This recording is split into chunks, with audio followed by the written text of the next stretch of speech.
Hey everyone, and welcome to a very special episode of the Megan Waldrop podcast.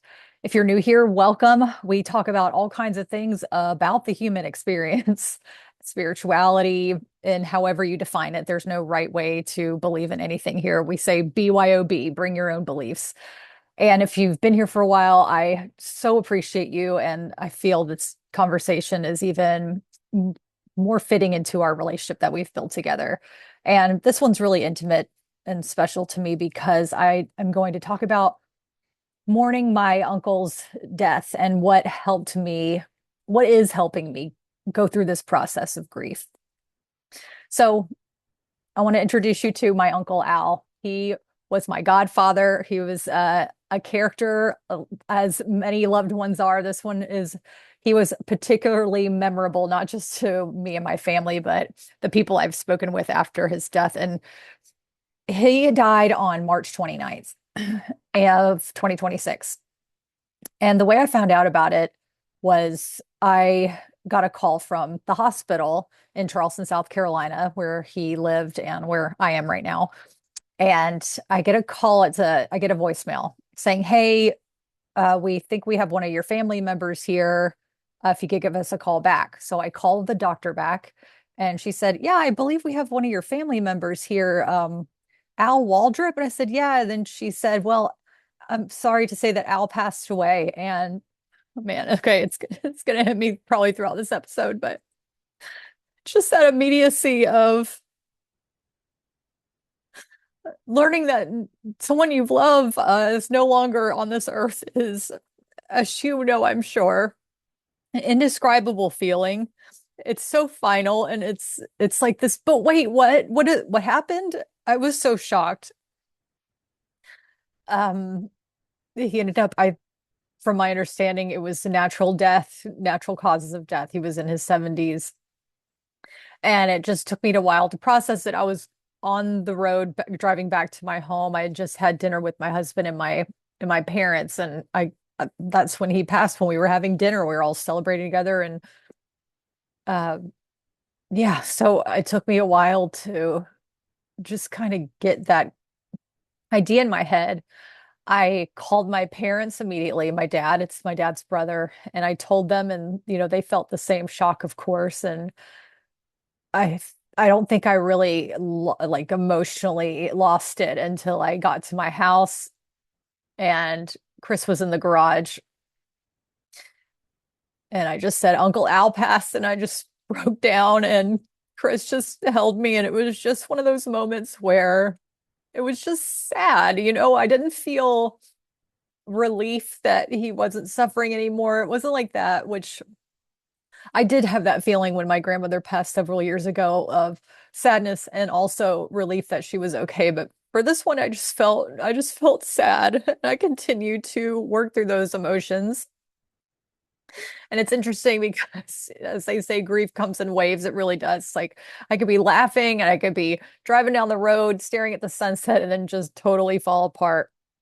It's just the whirlwind of emotions. And luckily, talking with my parents and my family has been the biggest help. Sharing stories and joking around about funny stories about Al. And what also really helped me with this and is helping me, and what helped me with my grandmother's death, is this concept of the Buddhist 49-day tradition of celebrating a loved one when they pass away. So also, I just want to say again, before I go into this episode isn't trying to convince anyone of any kind of whatever happens after death, or, the right way to grieve. Of course, this is all about bring your own beliefs. I'm just sharing what I've felt has been really helpful. So, the Buddhist 49-day tradition, and I believe from my understanding of my research, it's a Korean Buddhist tradition, and it's pronounced, and I'm probably pronouncing this wrong, Jundojet. I believe that's how it's pronounced. It starts with a CH though, Cheondojae, but it's pronounced Jundojet, maybe. I'm so sorry if I did not pronounce that correctly. But it's also known as an after death ceremony in Buddhist funeral rites. And so Buddhists believe after someone dies, their soul is held for 49 days between death and rebirth. Because a soul without body in a transient state can better accept the law of truth and it can gain enlightenment and move on to the next life. And so the concept is that for 49 days, which is 7 weeks, you are in this process of grief and also celebrating your loved one. And there's prayer, meditation, offerings, performing acts of kindness. You can do dinners with families, whatever you need to do within that period. And what initially drew me to this practice is one of my friends from college, his wife sadly passed away, and his friends had done the ceremony. And at the very end of the 49th day, they had a big celebration and a party. And I thought, wow, what a beautiful way to celebrate somebody. What a beautiful way not only to celebrate somebody, but also to give yourself space to breathe within that grief and to not feel like you have to hurry up and get it over with. Because I feel in the Western world and in past funerals and things that I've been to, it's the modern culture is more of a, okay, we got to hurry up and bury the dead and we need to move on. And there's some casseroles and maybe some gatherings, and then that's it. And then you're just kind of left like, what the F just happened here? I'm not ready yet. Some people take off a few days off of work, bury a loved one, and then they got to go back to normal life, whatever that means. And so that's where I felt like the 49-day is so supportive because I didn't feel rushed. I didn't feel like, yeah, like I just didn't feel rushed. I feel like, oh, I have this beautiful intentional space. I have this beautiful intentional length of time to feel whatever I need to feel while also feeling like I am doing a service to my uncle, that I'm also showing love to him, and that I'm also actively, in a way, carrying him through the other side in the best way possible that I know. And I'm going to note that my uncle was Catholic and my grandmother was Catholic, and I did this for both of them. But that's why it doesn't matter bring your own beliefs. There's no wrong way to grieve. Okay. So I just want to share that out because I feel like sometimes people can feel stuck in certain traditions that, well, this isn't the right way. And maybe this is going to, I don't know, deter my loved one from getting to where they need to go. And I feel personally that whenever you're doing anything with love, there's no wrong way when you're doing things with love. And so during those 49 days, I almost immediately, as soon as I could, I got a picture of him and I put it on my mantle in my living room. And I had 2 tea lights that I'd light every single day. Sometimes I'd light incense, but I'd have candle burning every single day. And I had a couple of mementos that reminded me of Al on the mantle as well. And so it was so nice to have this tradition where I would wake up and I would light these candles and I would say a little prayer. And it was just in passing too. I wasn't in deep meditation all the time about this. Of course, I used a lot of my meditation practice to center around this, my feelings and the love that I was sharing with him. And it's just, it was just really interesting to allow myself to cry and allow myself this little space to go, okay, well, it's day 7 and I can feel however I long to feel. By the way, you can grieve longer than 49 days, obviously. Obviously, grieve as long as possible. I'm still in it and I am out of the 49 days. But it was just this beautiful way of not feeling like I'm pressuring myself to suck it up already. We're not about sucking it up here. That is where all the other turmoil can come in when we're not able to express our feelings in that way. So, those 49 days, it's what I've read in this tradition is that like every Sunday or whatever one day of the week, there's going to be more of like maybe a more of a bigger ritual or a bigger tradition. So when my grandmother passed away, every Sunday I would have a dinner with my family, or if I was traveling, I would give my friends Hershey Kisses because she loved Hershey Kisses. So every, 7th day, I would make sure to share that with them. I'm like, oh, my grandmother loved Hershey Kisses and I'd love to share this with you, or just something that was sweet and intentional that I felt like I was honoring them. And for Al, it was probably more relaxed than that for me. I did it more personally. I had it more of a personal recognition of the 7th day. It happened to be Sunday because he passed away on a Sunday. And then on the 49th day, traditionally, this is when the mourning process is the most intense for the Buddhist families who practice this. For me, I was flying on a plane from Texas to North Carolina, and I wasn't really able to engage in the 49th celebration as I had in the past, which was like a bigger dinner with my family. So instead, I thought of him that day. I had a really great conversation with my neighbor on the plane just about life, which was really lovely. But the next day, which ended up being the 50th day, I ended up having my meditation, but I extended the meditation and just really cried and allowed myself to be really sad. And I ended that meditation reciting a Buddhist prayer, which I looked up online. It was a Buddhist prayer for the dead. I think if you type that in, you can find something. And I also ended that prayer with the Catholic Eternal Rest prayer, which is another prayer for the dead to honor his religious practice. And and that really helped me feel like, okay, I have helped his soul transition. And even if I didn't, I was helping my own soul transition into this new way of living and feeling all the love that I had experienced with him in my life and all the lessons that I learned from being in a relationship with my uncle and all of the reflections and projections that made me realize just, you know, people are so much deeper than you think they are. And just going through his personal belongings with my family was emotional, but oh man, it was so therapeutic too. And just giving yourself these rituals, it helps to have these containers for the emotions and it helps you honor what matters most to you. And it's just about the presence, the remembrance, and the love. And I I'm the executor of his will. That's the other thing that I've learned we're in the probate process. And I have to say that that has really been helpful too. I know if you've gone through the probate process, it can be very confusing and frustrating at times. We ended up hiring an attorney to help us through this, but still, the answers aren't there until they're there. Like you don't know what the next step is until you know what the next step is. And so it's kind of like you're doing this reverse engineering detective work to get all the affairs in order. And I have to say, it's been such a blessing just to have that intimacy to know, oh, I see his bank statements. I saw what he bought. It's just so sweet and endearing to see what, he was very, he loved his rituals. Like he was very a creature of habit.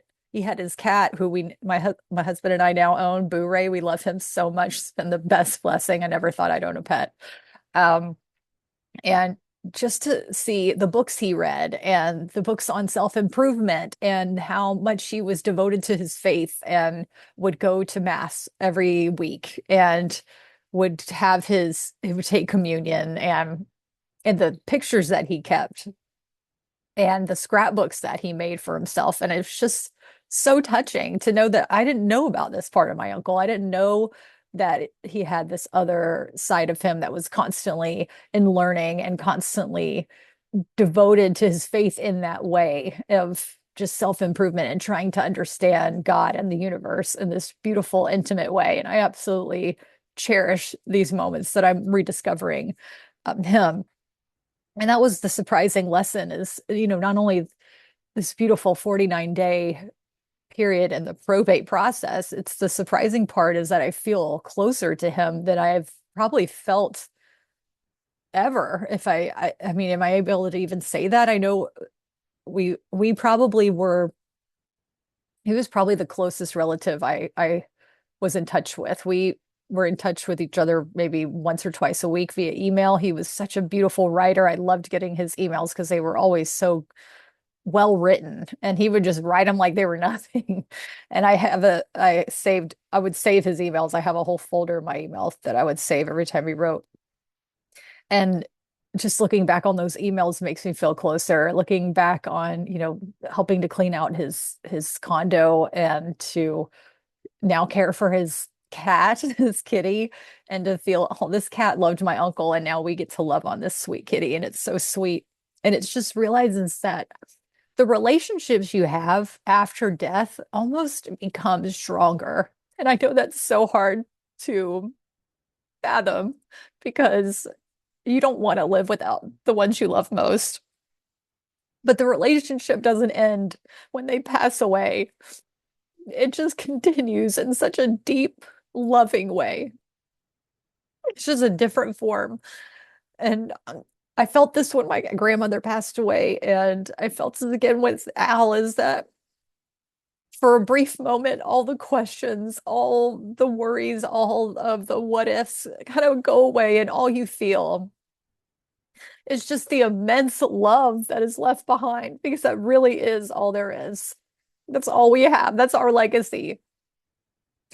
And it's such a beautiful feeling to receive that, however those relationships are, however that person was in their earthly body and how they move through the world. And maybe it was tense at times or intense. And it's like, they just were doing the best that they could. They just were doing what they could do. And it makes an impact, whether that is through that love or even the lessons that they taught you of what you felt about people and interactions and compassion for others and empathy. And grief and love are intertwined, and they say, grief is a reminder that you loved. Grief is a reminder that the love was shared. And learning that grieving someone and honoring someone in these small ways can be so healing. And so whether that's, talking to your loved one or lighting candles with a picture or looking through photographs or reminiscing with your family or crying, allowing yourself to cry when emotions surface or laughing at memories, even if they're like cringe, like whatever, who cares? And, it's these are the moments that help you feel connected, and they never have to end. When it was the 49th day, I was sad because I was thinking, I don't want it to end. I don't want the 49th day to end. I want to continue with my rituals. And so I do. And it's so nice to be able to do that. You don't have to end there. It just gives you a space to get cozy in it, and it gives you a place to put your mind into it of like, I'm I'm honoring my loved one and I'm honoring myself in this way. And I'm going to do it for however many days that I need. The 49 days is nice because it feels like here's a pathway to that journey of however you want to honor your loved one.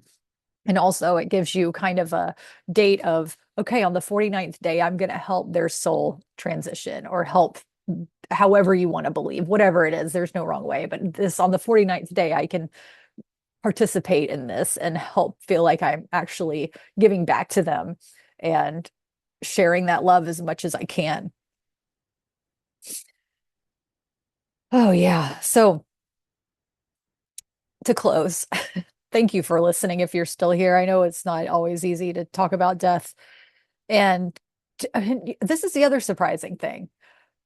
I learned that it made me feel that death isn't as scary as I've originally thought. And it made me realize how important it is for me to have a will and to have things laid out for my loved ones to navigate once I'm no longer here, instead of trying to figure out, well, does she want to be buried? Does she want to be cremated? Where should we put her? I don't know am I doing something wrong? Like just these simple guidelines that we can do for our loved ones to help them through their grieving process when we're no longer here has been a huge surprise for me too, and my parents and my family. And we're all looking at death in a different way and also not fearing it as much. I my sister and I always joke that we're constantly every day preparing for when our parents are no longer with us because we love them so much and we just can't imagine.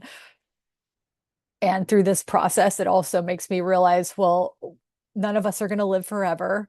And when these moments come, it's not final once they're pronounced no longer with us. It just is another continuation of our relationship and our love and how we can carry that through to, ourselves, how we treat others in the future, how we love on the children in our lives. our friends, and the compassion and empathy, truly. And so, of course, I can't tell you what happens after we die. I have no idea. If you have an idea, let me know.